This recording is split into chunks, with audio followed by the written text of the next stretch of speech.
That's very interesting. In fact, Glance per se has created a new space, Absolutely. if I may. So, apart from, the existing products like the lock screens, home screens, and folders, you mentioned about some of the new products as well. So, offering standpoint, how did it start and where is it going for Glance? So, of course, like I said, we started, about like 4 years back. It germinated with a small seed of an idea.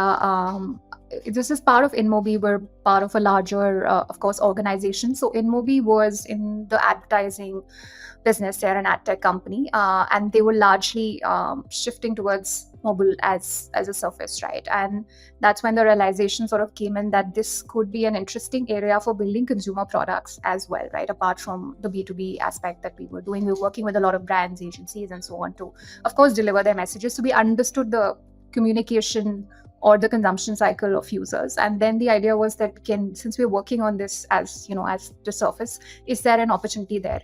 And that's where the idea of sort of Glance germinated, that could, a screen like surface on your mobile, something which is passive today, can that be turned into something which is more meaningful for users? And that's the journey of Glance. That's how it started. And now it's blown into a much more larger vision and purpose for us. We feel like, there are a lot of opportunities out there for users to consume. Um, but consumption has taken a slightly different turn in today's world, and we're all struggling with that. We're all trying to cut down time. We're all trying to find a way to make consumption of content and information more meaningful for us, and we feel we can play a small part in that, by bringing it to you in a manner where you don't have to make the effort. Right today, I would spend endless time searching for something that I want. Like there would be like 40, 50, 100 sites that would be available to me to search for that information. And then I have to go through that whole effort of finding what is right for me. And then I'll be sort of directed to either go to a website or download an app. And then within that also I'll, try and find what I need it's, a multi-click journey. It's the amount of time that I would spend on each of these aspects. So that's where the ideation sort of came from. And then once we realized that lock screen as a behavior, we were seeing a lot of interesting trends in the way consumption was changing. People were actually taking to the idea. They were interested in consuming information on the lock screen without taking too much effort. And that's the germination even of the word glance, right? We want to give you information in just a glance, right? So we want to change the context of time in that sense, where you can actually get the right information in just a glance. Like you don't have to spend too much cycles in going and looking for it. So that's where the origination of the thought process came. And then we felt like this is extendable. Any such screen today, which specifically even within your mobile device, right? So you have your lock screen, which is of course the first entry point today for us, right? We use our device, I don't know, like hundreds of times in a day. I glance at my phone, and that's equally, it's for everyone. Like we glance probably more than 100 times on our phone, either sometimes with an intent and sometimes completely without an intent. Like you're bored and the first thing you want to do is look at your phone, like let me find what I can do right now. So can I shift that behavior to, instead of you going into a deep search or unnecessarily scroll, can I just bring you relevant information in that period of or point in time? So that's how the shift happened. We tested it out on the lock screen, saw a good response. We actually see users spending time, but it's not an endless time. Like we're not looking at them just spending like 4 hours on our platform. It is supposed to be a relevant point, and what is relevant for you at that point in time. I am not giving you consumption where you can just go into an endless scroll behavior. This is it. This is what's available. This is what's right for you because this is what's happening in the world around you at this point in time. This is meaningful. Consume it and then do whatever your core work is. Right? We'd like you to get back to that. So typically people spend about 20-25 minutes on an average on lost stream. So, and we find that that's a good enough amount of time spent for that moment in the day to get meaningful intent from your passive screen today. And it could be something to do a quick time pass, it could be something to get some meaningful information, which like play a game, or there's latest news happening around you, or a live score. World Cup is happening right now, so we have match score updates right on your lock screen, so you don't need to go inside into an app, try to find out who's hit the next six, or where the next boundary is coming from. So all of that is there. And then once this started as a process, we realized we work with a lot of publishers. Of course, we don't curate this, like we curate the content, we do not build the content. We work with a lot of publishers, we work with a lot of brands to bring this content to you with the right, credible, trustworthy platform. So as we started developing this, we realized there was a lot of white space as well in terms of building our own muscle for this consumption. So that's where some of our new brand sort of germinated from. So we tested out gaming as a consumption category, and then was born the idea of Nostra. So that's essentially our gaming platform. We do everything gaming. So today there are individual platforms. If you want to consume a live stream, there is something like a Twitch, or in India you have YouTube, or a lot of newer apps that are coming in, Roto, Router, Loco, and so on. So then there are instant games, and there are downloadable games. So the intent is, for everything you have to go to a different space. You have to go to a app store, you have to go to a independent app, you have to go to a certain website. How can I bring all of this together to you on one platform? So the idea of Nostra was that bring everything gaming in one platform and give everyone a chance to try their hand, right? We are all gamers, like even as kids, right? We play games in different shapes and forms. So you may not be an active hardcore gamer, but in some way or the other, we're all we like that little 2 minutes of fun time that and gaming on your phone. So the platform offers everything to you. If you want to spend time learning about different games, or just watching other people play, you can watch live streams. You like competing, go and compete. There are tournaments available. You like quick, fast action, you can just instantly play a game on your lock screen. You don't have to download any apps. There are about 500 plus games available in the library. You want to download hardcore games, that's also available.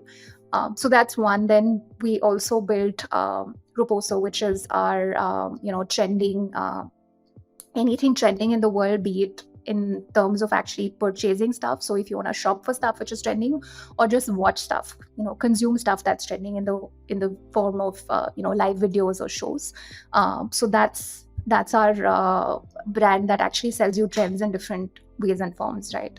So people eat shopping, live shows, entertainment, and so on. So Ruposo was it was an app that we acquired, which was a short video app about 3 years back, and then we sort of built it into what it is today, which is shifted from short video, because there was a lot of influx of short video. We felt that live is a different cut of entertainment that we can actually bring to viewers.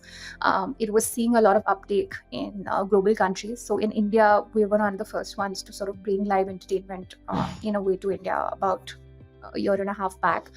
Saw some great green shoots there, and then developed the entire product to sort of now take it out to market. So you have everything from live entertainment to live shopping to just, if you want to buy trendiest of products, they're all available there at the most reasonable prices.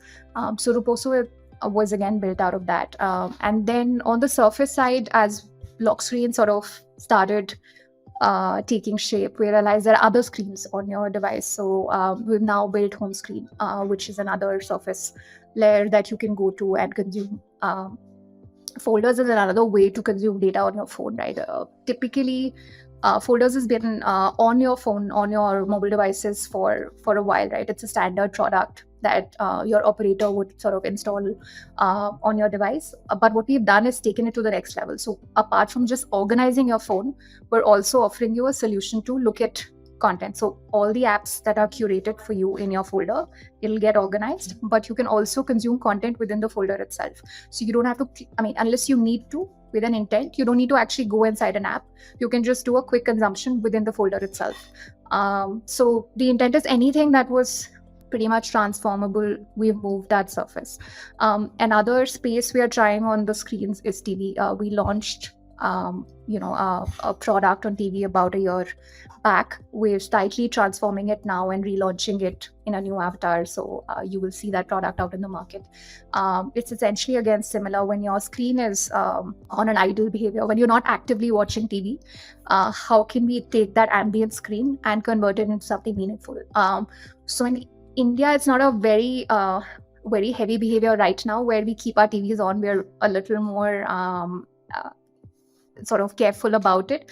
But in global markets, a lot of times your television screen is like switched on. It's on throughout the day. Even when you're not consuming, it'll be on an idle screen behavior. So how can that screen, which is just playing in your house with probably just some beautiful images or wallpapers, how can that also continue to give you information? So we're looking at transforming that screen as well. So yeah, very interesting.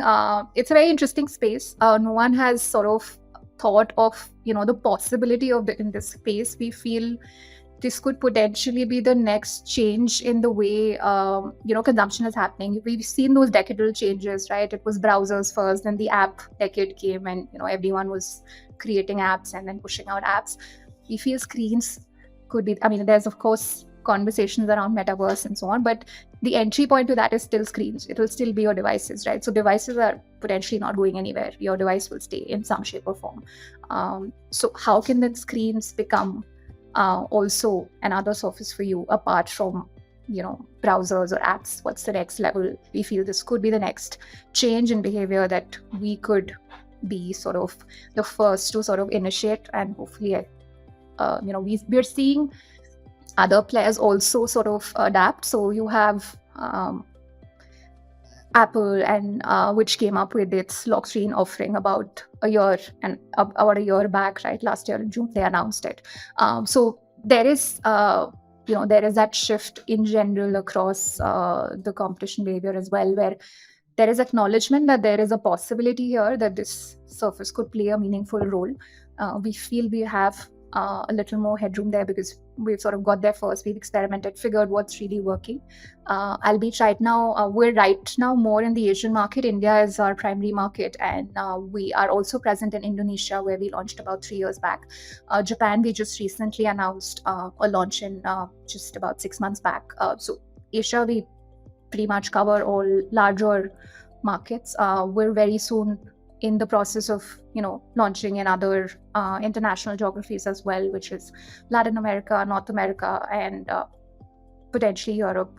So our way to go out in the market is slightly different. We do not do a direct user acquisition route. We actually work with operators or carriers or telcos, so to say, in the Indian parlance, where we become a part of your device. So we're become pre-installed onto the device when you're setting it up. So that way you do not have to make an effort, because if we want to be on the screen that we want to be, people will not go download another app. That's not the point. We want to be right in the journey. So which is why we sort of go built into the OS, and that's our way to sort of reach millions of consumers in a single at a one time. So currently I think we're close to around 220 million active users between India and Indonesia. Japan just started, so it's very nascent. And overall, we're actually on almost 500 million devices in the Asian market right now. And with, of course, the vision is that by 2024, hopefully we'll be on 1 billion devices with our launches in the global markets that are planned out and ramped up. And of course, once all the surfaces come together, you will be able to see a much more cohesive, much more stronger way for you to interact with screens. Right now, these are independent products, but we hope to bring it all together in a manner that it feels very seamless and very intuitive to the customer to switch from one screen to another without having to have a break in the journey, and without them having to sort of lose any of whatever that they were doing on one screen to the other. So each screen will eventually at some point get connected. So yeah, that's been the journey. It's been interesting to be a part of this and to see it grow and to see the kind of response that we are getting. Of course, a lot of things to fix. We're also learning along the way, because completely new, untested, uncharted waters for us as well. So we're learning every day as we hear feedbacks from users, and we continue to improvise. But I feel the larger vision is a very interesting space, and I'm looking Right. Right. forward to be a part of this. Yeah.